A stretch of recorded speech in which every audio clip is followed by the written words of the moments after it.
Ya estamos aquí, egun on guztioi. Buenos días a todas y todos. Ya estamos, con ganas. Yo muchas, sí, ¿verdad? Yo muchas también, qué bien.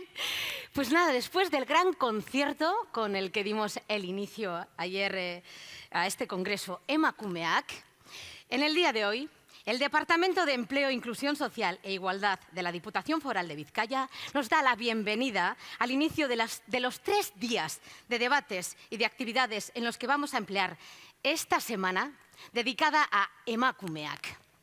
Merezi du topaketa bat egitea emakumeen eskubideak eta berdintasuna aldarrikatzeko eta era berean ikuspegiak partekatzeko. Erronkak proposatzeko, mehatxuak azaltzeko eta berdintasunean oinarritutako gizartea eraikitzeko.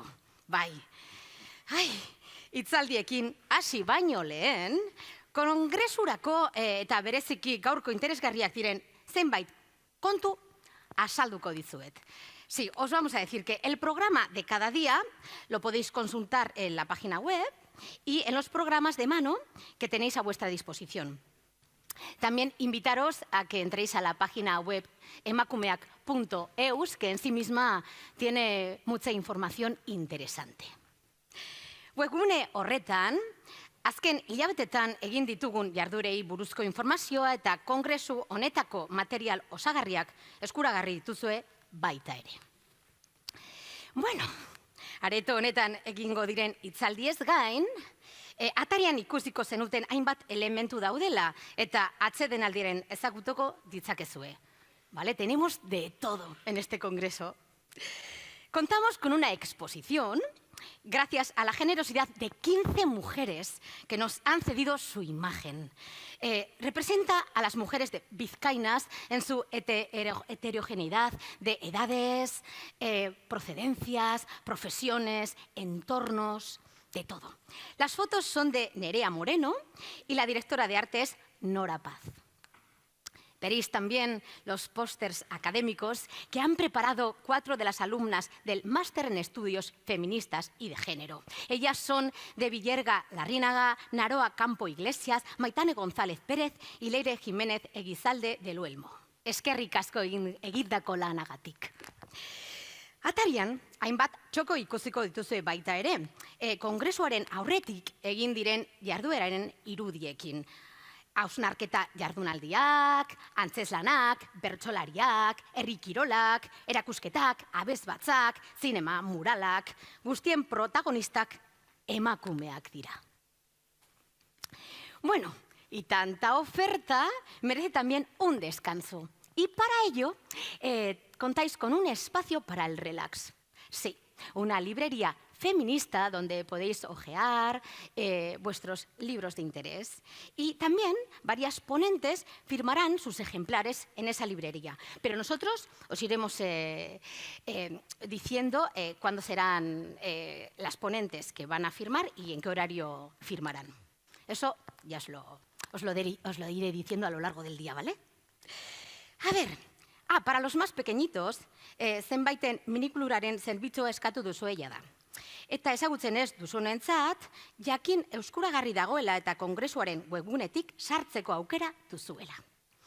Durante el congreso también nos acompañarán las personas que van a hacer las traducciones simultáneas tanto al euskera como al castellano. Porque tendremos una exposición en francés hoy, a cargo de Segolene Royal, y otra en inglés mañana, a cargo de Factia Coffee. Yo los nombres digo, a ver si lo digo bien, ¿eh? Bestalde, Raquel Rodríguezek eta Aramiseko lantaldeak kongresuko guztian lagunduko digute. Zeinu hizkuntzako interpretazioekin. Eskerrik asko, Raquel. El foro de esta sala es amplio, pero limitado. Y queremos que la voz de las mujeres, sí, y el impacto de las reflexiones de estos días salga fuera, que no se quede aquí en la sala solamente, que todo el mundo o que lo pueda sentir, ¿no? Que llega al máximo de las personas. Así que por eso os invitamos que en vuestras redes sociales compartáis vuestras vivencias. todo lo que os apetezca sobre este congreso con nuestro hashtag emakumeak. Yo ya lo he hecho antes de empezar, porque ha quedado tan bonito todo, ¿eh? Bueno. A ver, ¿qué más? Vale. También os hemos entregado, además, material para el congreso. El calendario que tenéis en vuestras manos se ha realizado gracias a la colaboración de Begoña Vicario, profesora de grado y máster en la especialidad de cine de animación de la Facultad de Bellas Artes de la UPV, que ha contado con el trabajo de alumnas y alumnos y de ilustradores e ilustradoras que están ya en activo. Os hemos entregado también unos tarjetones en los que disponéis de un código QR para acceder a los formularios de presentación de candidaturas para el Zirgar y Sariak. Muy importante. Os invitamos a consultar las bases y presentar vuestras candidatas a estos premios que entregaremos el próximo 7 de marzo en la Sala BBK. Bueno, que esto comienza. Aurreko guztia esanda, gaurko eztabaida eta hausnarketarekin hasiko gara. Gaur goizean, ekonomiaz, zaintzez eta arrakalez hitz egingo dugu. Sí, qué ganas. Deseo que disfrutéis muchísimo. Invito a la diputada de Empleo, Inclusión Social e Igualdad, Teresa La Espada, a que dé inicio al Congreso Emakumeak. Teresa, el escenario es tuyo.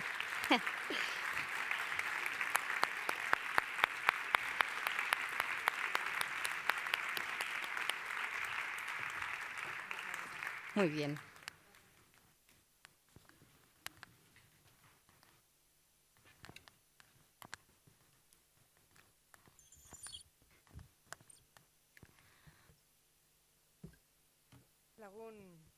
Lagun agurgarriok. Lagun agurgarriok, egunon guztioi. Atsegin handiz egiten dizuet ongietorria emakumeak kongresura. Euskalduna jauregia, bezalako leku simboliko batean. Eta garai hauetan hain beharrezkoa den lidergo feminista transformatzailearen balioak irudikatzen dituen emakume batek lagunduta egitea. Ségolène Royal, bienvenue. Es para mí un placer enorme daros la bienvenida al Congreso Emakumeak, en un lugar tan simbólico como es el Palacio Euskalduna, como muchas sabéis, símbolo de la transformación de Bilbao y de Vizcaya. Un lugar que representa esa transformación social y económica de las últimas décadas y que tanto orgullo nos hace llevar a todas y a todos. Y hacerla acompañada de esta gran mujer, que representa los valores de ese liderazgo feminista transformador tan necesario en los tiempos actuales, Ségolène Royal. Merci beaucoup, Madame Royal. Bienvenue à Bilbao. Merci por être ici avec nous. Vous êtes très gentil. Bueno, mi francés no es muy allá, pero bueno, por lo menos lo intentamos. Nos sentimos realmente ilusionadas por la acogida tan entusiasta que estamos sintiendo de la Emakumeak. Hoy nos acompañáis, todavía hay huecos, supongo que será que a lo largo de la mañana irán llegando, pero tenemos las inscripciones completas a 600 personas. Y hay personas que nos están pidiendo entrar, así que bueno, supongo que a lo largo de la mañana irán entrando. El interés que ha suscitado este congreso nos ha desbordado, gratamente. Cuando nos embarcamos en esta andadura en mayo del año pasado, lo hicimos convencidas de que era una iniciativa necesaria. Lo hicimos por puro y por simple convencimiento, sabiendo cuál era nuestro Ítaca, pero siendo plenamente conscientes de que lo importante es el camino que vamos a construir, que construimos entre todas las mujeres, sabiendo que lo que aquellas iniciaron, nosotras cogimos el testigo y se lo dejaremos a las generaciones venideras, sabiendo que los derechos se pueden perder si no seguimos luchando por ellos, y que teníamos que poner toda nuestra energía para hacerlo posible. Desde entonces hemos organizado más de 50 eventos, con jóvenes, con mayores, con profesionales, con emprendedoras, con empresarias, con mujeres trabajadoras de barrio, con mujeres rurales, mujeres del mundo del mar, hibridando analógico y digital, apostando por el artivismo, arte, teatro, cine, conciertos, combinado con jornadas de reflexión y debate sobre deporte, política, religión, filosofía, cuidados, economía, justicia, ciencia, publicidad o comunicación Y todo ello con la transversal, hablando de mujeres, para mujeres, con mujeres y sobre cuestiones de mujeres. Porque el feminismo, que es la agenda, es el movimiento social y teórico político, es la respuesta a esa concepción del mundo en el que las mujeres somos consideradas ciudadanas de segunda categoría. Desde aquel proyecto que ideamos de forma coral, hasta hoy, entre todas y entre todos, hemos hecho Emakumeak una realidad. Emakumeak es vuestro, es de todas las ciudadanas de Vizcaya. Queríamos contribuir a mantener viva esa llama que movilizó las calles de Bilbao el 8 de marzo del 2018. La llama del cambio, de la reivindicación, de lo injusto, de la desigualdad, de recoger ese testigo y decir tenemos que seguir poniendo la agenda feminista en el debate político y social. Aprender de aquella movilización, y lo estamos haciendo, por lo menos lo intentamos. Desde estos últimos 8 meses hemos movilizado más de 10.000 mujeres en Vizcaya y en todo lo que hemos ido organizando. También muchos hombres. Ellas han sido y son las protagonistas de Emakumeak y lo seguiréis siendo. Así que a todas vosotras, primero, mis gracias más calurosas. Tenemos tanto por lo que seguir luchando, pero también debemos reivindicar lo conseguido. Borrokan jarraitu behar dugu, baina lortutakoa ere aldarrikatu behar dugu. Sabemos que el feminismo despierta con fuerza vinculado a la Ilustración europea, al siglo de las luces, en el mismo nacimiento de la modernidad. La Ilustración se olvidó de las mujeres. Pese a la participación de muchísimas mujeres, reivindicando también su participación en la igualdad de los derechos ciudadanos. El feminismo está vinculado a las reivindicaciones de igualdad. Mujeres impresionantes que se sacrificaron por lo que creían y en defensa de todas las mujeres, las coetáneas, pero también por nosotras.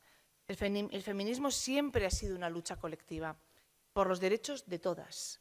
Toca mencionar a Olympia de Gush o Mary Wollstonecraft, que ahí estuvieron iniciando los primeros pasos de ese feminismo que luego nos ha ido marcando a todas. Libertad de las mujeres conquistada desde los movimientos reivindicativos de más democracia. No podemos olvidarlo porque los derechos pueden revertir.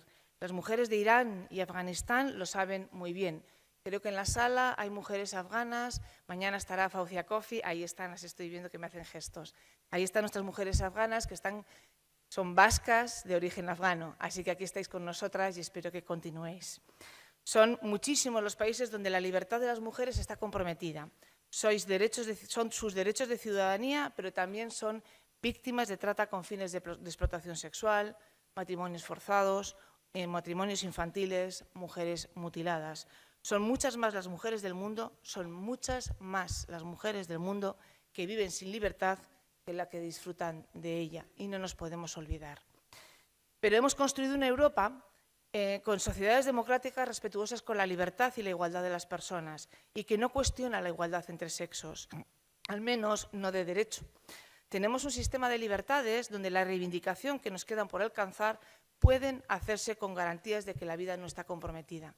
Y eso es muy importante. Nos queda mucho camino por recorrer, pero podemos reivindicarlo sin comprometer nuestra vida. Esa es la Europa que queremos y en la que queremos seguir estando.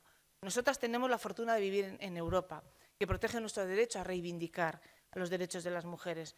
Las mujeres en Europa podemos salir a la calle y manifestar y decir y reivindicar nuestros derechos. Podemos afear la conducta de quienes no los respetan y decir lo que nos falta sin miedo.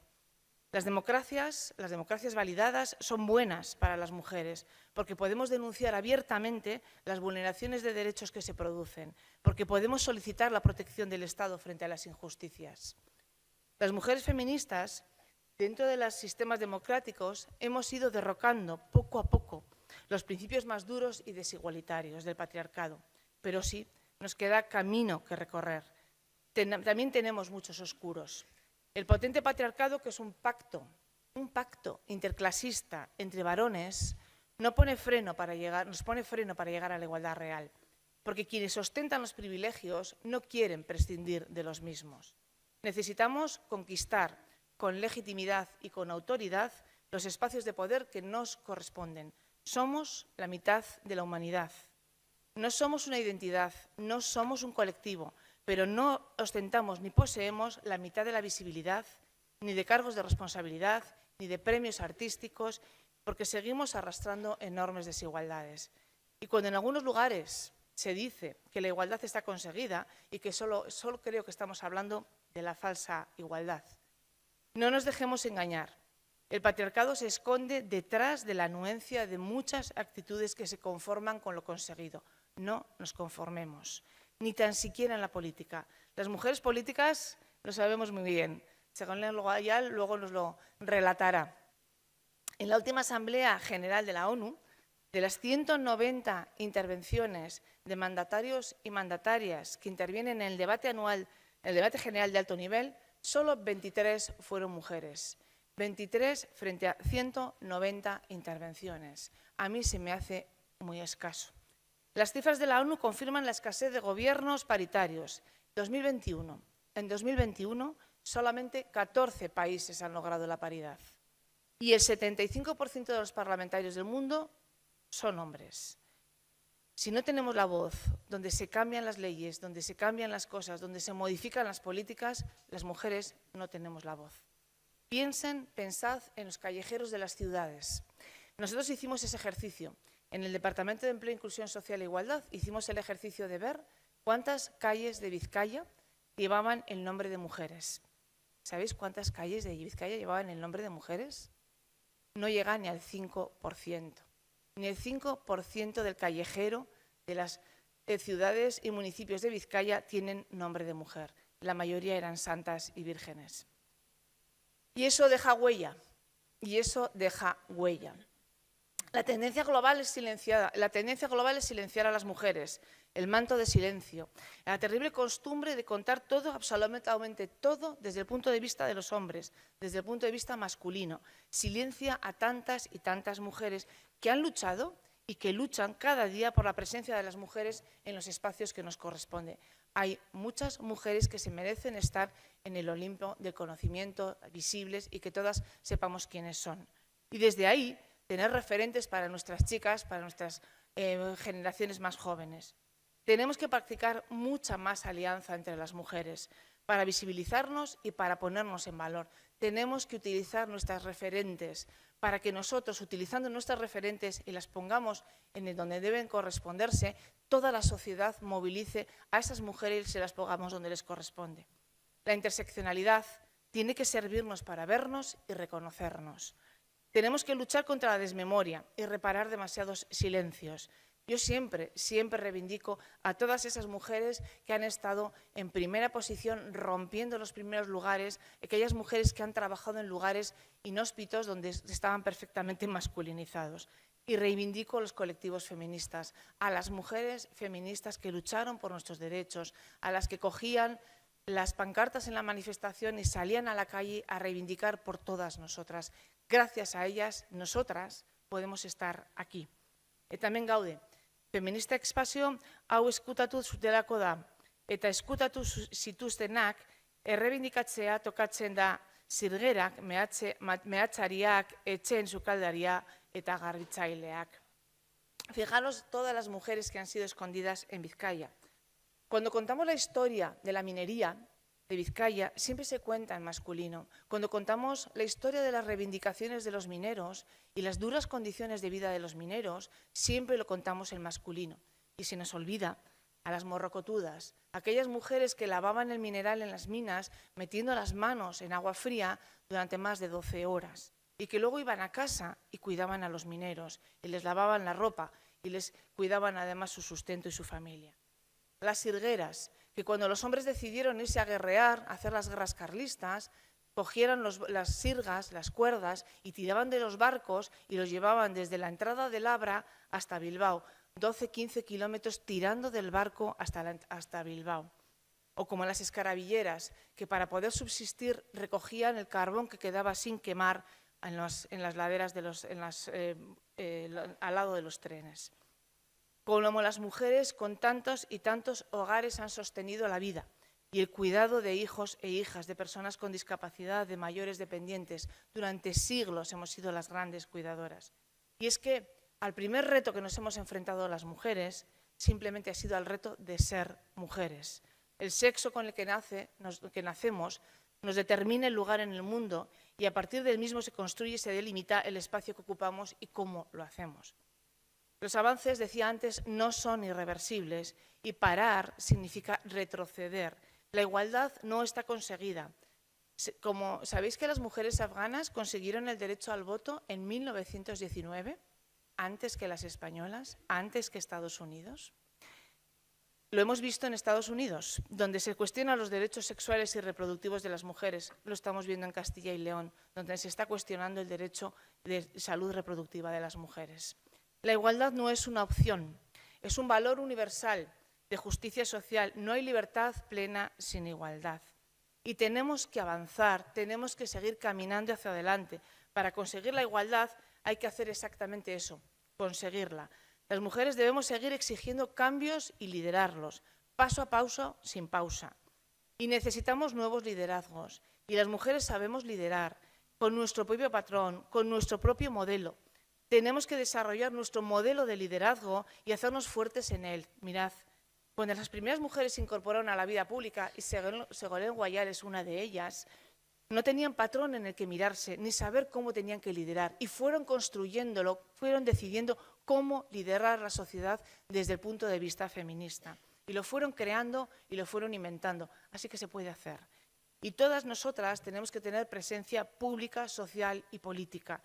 Todas tenemos que darle una vuelta de tuerca porque tenemos que superar ese síndrome del impostor que parece que nunca valemos nosotras lo suficiente para liderar. Tenemos capacidad y podemos. Sabemos que estamos viviendo tiempos de cambio. Una nueva era, una nueva sociedad está naciendo y tenemos que hacerlo de forma justa, para avanzar de manera justa en las transiciones digital, verde y social demográfica de las mujeres. Tenemos que estar ahí. Es el reto que Europa nos pone y es el reto que tenemos que asumir también las mujeres. Pero esta vez no. Esta vez no podemos afrontar un cambio social si no estamos las mujeres en él. Esta vez las mujeres tenemos que liderar ese cambio social. Las mujeres hemos demostrado capacidad de gobernanza, de liderazgo en las crisis pandémicas. En todo el mundo, las mujeres han estado ahí desde las instituciones a más alto nivel hasta prestando servicios en primera línea. Hemos estado las mujeres liderando la crisis pandémica de la COVID-19. Las mujeres que eran jefas de Estado y de Gobierno, solamente en 21 países, han sido nombradas porque su forma de intervenir y su forma de llevar la crisis pandémica ha sido distinta y ha sido reconocida. Luego, por tanto, pongamos en valor eso y no lo ocultemos porque ya se está otra vez invisibilizando. Ya estamos otra vez ocultando el poder de esas mujeres que mostraron que las crisis pandémicas sanitarias se pueden llevar de otra manera. Estamos también liderando respuestas en el cambio climático. Naciones Unidas eligió el 8 de marzo del 22 el objetivo de reconocer y visibilizar la contribución de las mujeres en la lucha contra el cambio climático, porque las mujeres están liderando los esfuerzos de respuesta, mitigación y adaptación al cambio climático para construir un futuro más sostenible. Y tenemos que tener también presencia en la transición digital. Ahí es donde peor estamos, seguramente. Menos mujeres desarrollan profesión tecnológica, menos mujeres trabajan en el mundo científico-técnico, tenemos menos acceso a puestos directivos en este sector, percibimos salarios inferiores en puestos de trabajo de relevancia. Las causas no están en la menor capacitación de las mujeres, ni en la menor vocación. Las causas están en los terribles estereotipos y sesgos y roles de género que arrastramos, prejuicios que dejan su pozo. Como en el reto demográfico. Hablar de reto demográfico es hablar de cohesión social y territorial, y es hablar de mujeres. Aquí sí, aquí las mujeres somos las grandes protagonistas, pero también debemos incorporar a los hombres. Europa envejece. Envejece España, envejece Euskadi, envejece Vizcaya. Menos nacimientos y muchas personas mayores suponen un vuelco radical al sistema productivo, al afrontamiento de cómo y quién va a trabajar, cómo sostener el sistema, cómo hacer la productividad. Todos los sistemas públicos y productivos van a quedar radicalmente cambiados. Y si las mujeres hemos sido las grandes cuidadoras, las mujeres tenemos que liderar el modo de llevar esta transición demográfica. No puede ser que ahora aparezcan hombres en la política, en la academia, en el tejido asociativo, explicándonos a las mujeres qué es esta cuestión de los cuidados. Ya les vamos a explicar nosotros qué es esta cuestión de los cuidados a ellos. Tenemos un reto. construir una sociedad para todas las edades, con toda la estructura demográfica, completamente distinta. Y las mujeres tenemos que liderar este cambio incorporando a los hombres, por supuesto que sí. Queremos una sociedad igualitaria. No queremos 50 sobre 50, queremos 50 al lado de 50. Y claro, ¿quién va a cuidar? Una necesidad que siempre ha existido, pero que antes nadie se cuestionaba quién debía hacerse cargo de los cuidados. Siempre eran mujeres cuidadoras. Luego nos hablará María Ángeles Durán, que fue pionera y fue a la que leíamos todas las sociólogas como si fueses una diosa, una gran referente, porque nos abriste las ventanas para entender que los cuidados estaban ahí y que había que darles todo el valor que les correspondía. Así que luego han venido otras, María Ángeles, pero tú estuviste ahí. En los años 70, Simone de Beauvoir denunciaba la conspiración del silencio con relación a la vejez. Cuidar no era un deber en exclusiva de las mujeres, sino un deber ético y democrático. Existe un derecho a ser cuidado, claro que sí, y un deber de cuidar, que no admite excepciones, que afecta a todo el mundo y cuya responsabilidad debe ser asumida individual y colectivamente. Los cuidados no son un asunto privado, son un asunto político, un valor político y público. Y para responder a estos retos, a estos desafíos, necesitamos otro modelo de liderazgo, necesitamos un liderazgo feminista transformador. El liderazgo patriarcal refuerza una dinámica de dominación y subordinación, hace que el poder sea un juego de suma cero. Si obtengo yo más, tú obtienes menos. El liderazgo feminista busca transformar esa dinámica, nos dice que podemos llegar a ser poderosas, haciendo que quienes nos rodean se sientan empoderados, capaces y respetados. Buscar el poder con los demás en lugar del poder sobre los demás. La dominancia del hombre sobre la mujer, base del patriarcado, se ha venido resquebrajando y cuestionando, pero el patriarcado se revuelve y saca su serpiente más dañina, como todas sabéis. La violencia y amenaza de violencia en múltiples formas ha sido el modo de dominación que los hombres han ejercido sobre las mujeres. Y cuando las mujeres han mirado de igual a igual o reclaman a los hombres esa igualdad en la gestión de las relaciones de pareja, claramente desiguales para las mujeres, la violencia se desata. La violencia contra las mujeres es el mejor indicador de que no vivimos en sociedades igualitarias. Rebeca fue asesinada por su pareja en la madrugada del 28 de diciembre en Bilbao. 16 mujeres llevamos en Vizcaya en la última década y 16 mujeres han sido asesinadas en las últimas 7 semanas en España, solo en las últimas 7 semanas. 49 mujeres asesinadas en el año 22 y eso solo recogiendo la cifra de violencia de género, lo que significa la definición de violencia de género. Si abrimos el foco como lo hace feminicidio.net, y se contabilizan otros asesinatos machistas dentro de la contabilidad, hablamos de 99 mujeres asesinadas. 2.908 victimizaciones en Vizcaya. 2.908 mujeres presuntas en denuncia, no corresponden exactamente a mujeres distintas, pero sí a victimizaciones. Repartidas por todo el territorio de Vizcaya. Rural, urbano, municipios grandes, municipios pequeños, mujeres de todas las edades, de todas las condiciones, porque la violencia machista lo que demuestra es que es una violencia estructural. Estoy convencida de que todas y todos sabemos perfectamente lo que significan los datos y el drama humano que está detrás de cada uno de los casos. Sabemos lo que significa la expresión más dramática de la desigualdad. Son hombres que agreden a mujeres que tienen muy cerca de sí, hombres de carne y hueso, con identidad, que llevan al extremo el concepto de superioridad sobre la mujer. Así que miremos a los victimarios como son. Tengamos muy presente a todas las víctimas y a las mujeres supervivientes. Ni una más, ni aquí, ni en el sur global, donde los derechos de las mujeres son sistemáticamente cuestionados y convertidos en moneda de cambio, donde miles de mujeres están tomando las calles precisamente frente a esa misoginia, en Afganistán, en Irán, en demasiados países, mujeres valientes que nos están rindiendo, mujeres que nos interpelan a todas con su valentía. Las refugiadas afganas aquí acogidas en Vizcaya, que estos días nos acompañan, nos recuerdan el drama que viven. Hay que escucharlas y oír lo que están pasando en sus países. Así que nuestras mujeres ucranianas también están por aquí y las mujeres ucranianas están siendo el sostén de los cuidados de un país en guerra. Mujeres que tuvieron riesgo inicial de tráfico de mujeres. Los derechos humanos y los valores democráticos no pueden ser sacrificados en los altares de la geopolítica. No nos olvidemos de ellas. Su lucha es nuestra lucha. El feminismo siempre ha sido internacionalista y pacifista. Suelo recordar que ni una gota de sangre se ha derramado por defender el feminismo. El congreso que vamos a celebrar estos días es un paso adelante para contribuir a esa agenda feminista. Es un hito muy importante, no es un paso más. Como decía al principio, es nuestra especial singladura camino hacia nuestra Ítaca. Un encuentro en que las mujeres tengamos todo el protagonismo para hablar de la agenda feminista. Una cita abierta a toda la sociedad, también a los hombres. Sois muy bienvenidos los hombres de la sala para escuchar, entender y comprender. Sentaros con nosotras, escucharnos, que lo que necesitamos es que nos escuchéis.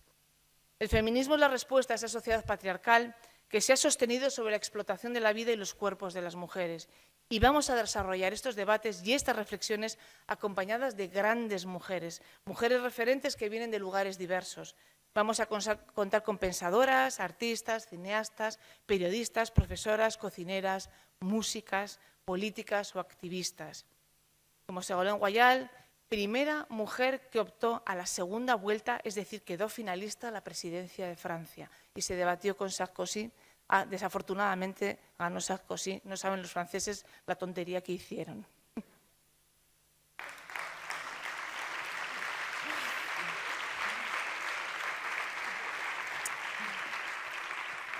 Os voy a dejar con Ségolène Royal. Como decía, es miembro del Partido Socialista francés, ha sido ministra de Ecología, Desarrollo Sostenible y Energía, presidenta de la COP21, ministra de Familia, Infancia, Discapacidad y Educación Escolar. Creo que fuiste ministra con Mitterrand, con Chirac y con Hollande. ¿Sí? Con 3 presidentes nada menos. Así que se lo ha peleado duro, ¿eh? Se lo ha peleado duro. Primera mujer que optó, como decía antes, a la segunda vuelta, es decir, quedó finalista a la presidencia de la República Francesa.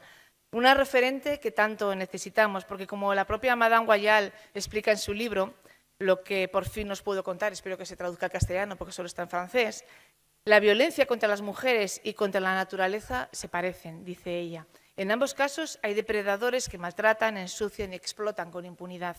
Es el mejor vocabulario, la misma ley del silencio. Por eso decidí que mi voz se escuchara, para que el movimiento continuara y para ayudar a quienes no pueden ser escuchadas. La palabra es tuya, Madame Royal. Mila esker, eskerrik asko.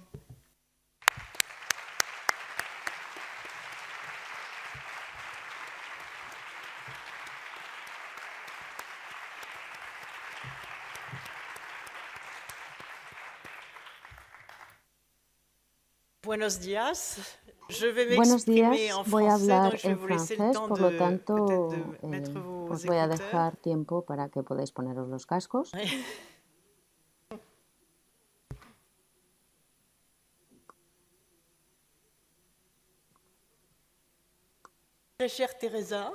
Querida Teresa, muchísimas gracias por haberme recibido así. Estoy impresionada por el trabajo tan impresionante que realizáis en Vizcaya. Es un honor para mí estar aquí invitada a este congreso feminista. Sé que este congreso es resultado de un gran trabajo de varios meses, de un gran compromiso entre mujeres y hombres también, porque sí que hay hombres en la organización. Por lo tanto, este congreso, desde luego, es posible gracias a un gran compromiso por parte de mujeres de la política, mujeres activas que hacen muchísimo por este territorio. Por lo tanto, enhorabuena y me gustaría expresar aquí mi admiración y mi amistad. Comment dirais-je, vous dire à quel point Me gustaría expresar hasta qué punto es importante este congreso, porque pensamos, sobre todo en Europa, que los derechos de las mujeres ya se han logrado definitivamente, y esto no es así. Simone de Beauvoir ya lo decía. Cada vez que hay una crisis económica, social, cultural, los derechos de la mujer se ponen en duda. Esto lo hemos visto en la crisis del COVID también. hemos observado que los trabajadores esenciales, los trabajadores más expuestos eran trabajadoras. Y nosotros en Francia todas las tardes aplaudíamos a los sanitarios. Un 80% de los sanitarios son mujeres. O las personas cuidadoras de las personas mayores. Pensábamos que después del confinamiento la revalorización salarial se realizaría de acuerdo al compromiso que había habido, el compromiso de las mujeres, pero no ha sido así. Esta reivindicación, esta valorización, ese aumento salarial no ha llegado de un día para otro. Finalizó el confinamiento y, desde luego, el trabajo de las mujeres que fueron trabajadoras esenciales se ha olvidado completamente. En la actualidad, hay grandes movilizaciones sociales en Francia por la reforma de las pensiones. Esto está ocurriendo en la mayor parte de países del mundo. Esta cuestión, desde que el sistema capitalista liberal impone una competitividad o permite que las aseguradoras privadas entren en el ámbito de los servicios públicos, que observamos? Vemos que son las mujeres las primeras sacrificadas. ¿Por qué? Pues porque cuando se alarga la duración de los años cotizados y se aumenta la edad de jubilación, las mujeres se penalizan más porque son ellas las que tienen una duración de su vida profesional inferior. ¿Por qué? Pues porque se toman un tiempo o porque apuestan por trabajar a tiempo parcial para criar a sus hijos e hijas y porque tienen sueldos más bajos. Porque el avance de su carrera se ve ralentizado y llegan al final de su carrera con salarios más bajos. Por lo tanto, cuando se alarga la cotización, el periodo de cotización, como se nos impone en la actualidad en Europa, o cuando se retrasa la edad de jubilación, al final lo que se está haciendo es penalizando más a las mujeres. Entonces, esta cuestión de tener en cuenta la diferencia, el género en las políticas sociales debe integrarse aún más. Debe integrarse totalmente.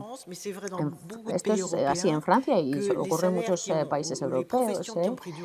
Las profesiones llevan retraso respecto a la media de remuneración, son profesiones feminizadas. Es decir, bueno, podemos decir que las profesiones feminizadas están desvalorizadas, pero no porque están formadas por mujeres, sino porque la sociedad realmente, pues en la sociedad existe una lucha de fuerzas, ¿no? Las mujeres no tienen tanta fuerza en las luchas sociales, por lo tanto los sueldos de las mujeres van ralentizándose respecto a la progresión global. Entonces, por ejemplo, el aumento salarial de los docentes, que principalmente son mujeres, es más lento respecto a la progresión de los sueldos medios. ¿Y por qué las mujeres no tienen esa misma fuerza en las luchas sociales? Pues porque tienen que trabajar y además están encargadas de la educación, principalmente de la educación de sus hijos e hijas.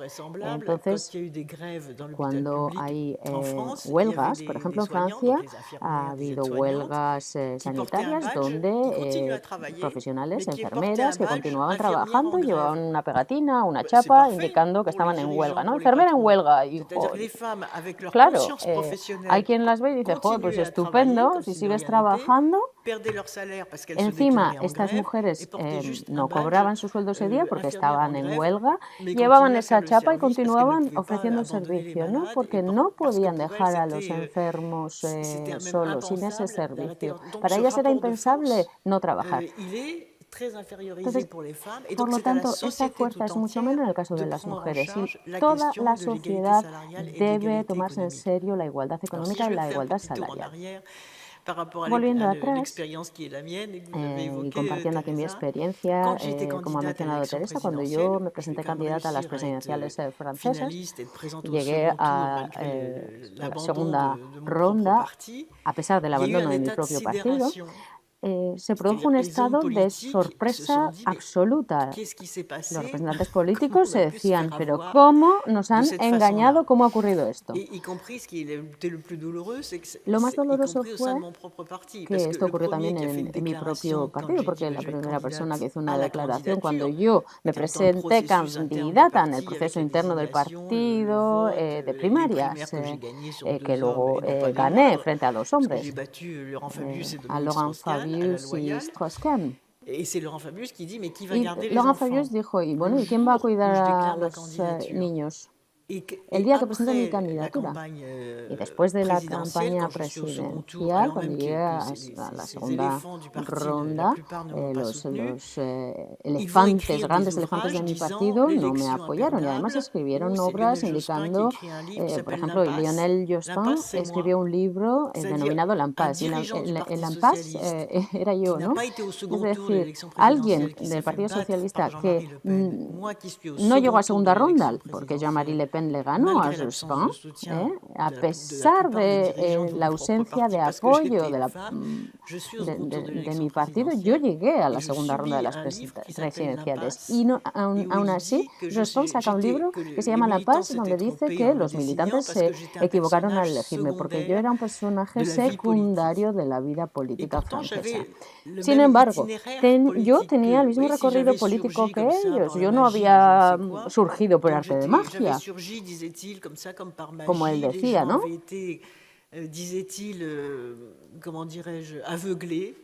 Él afirmaba que la gente estaba cegada, pero yo realmente tenía el mismo recorrido político que ellos, incluso tenía más experiencia política que ellos.